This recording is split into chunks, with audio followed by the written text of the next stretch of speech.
L'histoire de l'humanité est indissociable de ces déplacements. Bien avant la naissance de l'agriculture et des premières civilisations, les humains se sont répandus à travers le globe, quittant leur berceau africain pour occuper progressivement tous les continents, à l'exception de l'Antarctique. Ces migrations, commencées il y a plus de 100 000 ans, ont façonné non seulement la répartition géographique des populations, mais aussi leur diversité culturelle, linguistique et biologique. L'Afrique, berceau de l'humanité. Les découvertes archéologiques et génétiques confirment aujourd'hui que l'Afrique est le berceau de l'espèce Homo sapiens. C'est sur ce continent que notre espèce est apparue il y a environ 300 000 ans, dans des environnements variés, allant de la savane aux zones boisées.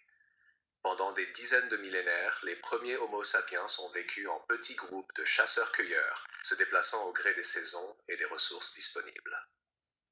Les outils en pierre, l'usage du feu et le langage naissant leur permettaient de s'adapter à des environnements parfois hostiles. Mais au-delà de la survie quotidienne, un facteur essentiel a marqué leur histoire: la mobilité. La marche, l'endurance et la coopération ont été les atouts majeurs qui ont permis à l'espèce humaine de s'imposer et d'élargir sans cesse son horizon. La première sortie d'Afrique. Les chercheurs distinguent plusieurs vagues de migration hors d'Afrique. La plus ancienne connue pourrait dater d'environ 120 000 ans, mais elle ne semble pas avoir laissé de descendance significative. La migration la plus importante, celle qui a véritablement peuplé le reste du monde, a eu lieu entre 60 000 et 70 000 ans avant notre ère. Ces groupes quittèrent probablement la corne de l'Afrique en traversant la mer Rouge au niveau du détroit de Bab el-Mandeb, profitant d'un niveau marin plus bas qu'aujourd'hui. De là, ils ont longé les côtes de la péninsule arabique, exploitant les ressources marines, puis sont dirigés vers le Proche-Orient et l'Asie méridionale.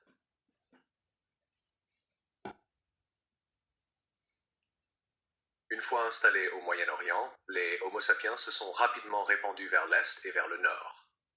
En Asie, ils atteignent l'Inde, la Chine et l'Asie du Sud-Est il y a environ 50 000 ans. À la même époque, certains groupes progressent vers l'Europe, où ils rencontrent et cohabitent avec d'autres espèces humaines comme les Néandertaliens. Les découvertes génétiques révèlent d'ailleurs des traces d'hybridation.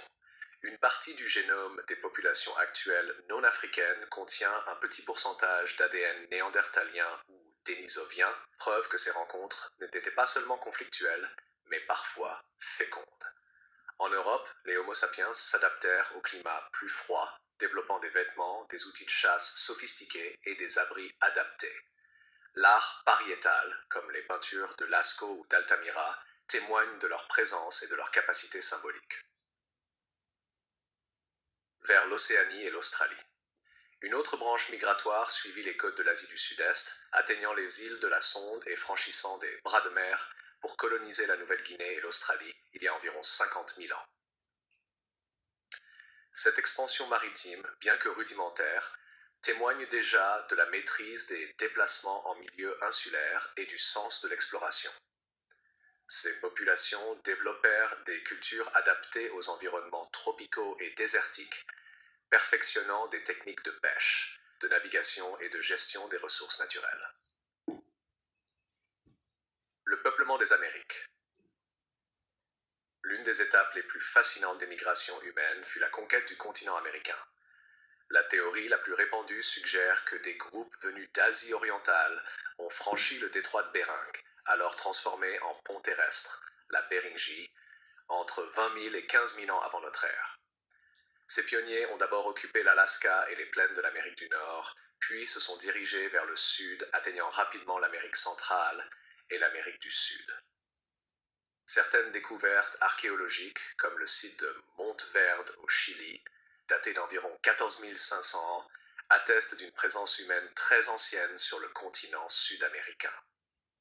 La diversité des cultures précolombiennes, des chasseurs de bisons des grandes plaines, aux constructeurs de pyramides mésoaméricaines en passant par les civilisations andines, trouve son origine dans cette première grande vague migratoire. Les dernières terres peuplées. Les îles isolées du Pacifique et les zones les plus reculées furent colonisées bien plus tardivement. La Polynésie, par exemple, n'a été atteinte qu'il y a environ 3000 ans, grâce aux prouesses de navigation des peuples austronésiens. Quant à la Nouvelle-Zélande, elle n'a été colonisée par les Maoris qu'au XIIIe siècle de notre ère, soit l'une des dernières étapes de la grande aventure migratoire humaine. Facteurs et motivations des migrations. Les migrations humaines n'ont pas été le fruit du hasard, mais la conséquence de multiples facteurs. Climatiques. Les glaciations et les variations du climat ont ouvert ou fermé des routes migratoires, transformé des paysages et poussé les populations à chercher de nouveaux territoires. Économique, la recherche de gibier, de plantes comestibles ou de zones de pêche abondantes incitait les groupes à explorer au-delà de leur territoire familier. Démographique, l'augmentation de la population dans certaines zones pouvait engendrer une pression sur les ressources, encourageant l'expansion vers de nouveaux espaces. Culturels et sociaux, l'esprit d'exploration, la curiosité ou même des rivalités entre groupes pouvaient jouer un rôle dans ces mouvements. Les schémas de peuplement. De manière générale, les premiers peuplements suivaient souvent les grands axes naturels, littoraux, vallées fluviales, zones de savane ou steppes ouvertes. Ces milieux offraient des ressources abondantes et des conditions favorables à la survie. Les établissements humains restaient généralement temporaires, organisés autour de campements de chasse et de cueillette. Mais progressivement, à mesure que les groupes apprenaient à exploiter durablement un territoire, certains sites devinrent semi-permanents, annonçant la sédentarisation qui viendrait avec le néolithique. Le peuplement de la planète s'est ainsi fait par vagues successives, avec des flux et reflux, des extinctions locales et des réinstallations, dessinant une carte mouvante et dynamique de l'occupation humaine. Héritage génétique et culturel. Ces migrations ont eu un impact considérable sur la diversité humaine actuelle. Chaque déplacement, chaque isolement géographique et chaque rencontre avec d'autres groupes ont contribué à la mosaïque génétique et culturelle que nous connaissons aujourd'hui. Les langues, les traditions, les mythes fondateurs et même certains traits physiques témoignent de ces lointains voyages. Par exemple, les similarités linguistiques entre certaines langues austronésiennes s'expliquent par les migrations maritimes qui ont relié des îles distantes de milliers de kilomètres. De même, les analyses ADN permettent de retracer les filiations et de comprendre comment certaines populations actuelles descendent directement de ces pionniers du Paléolithique supérieur. Conclusion.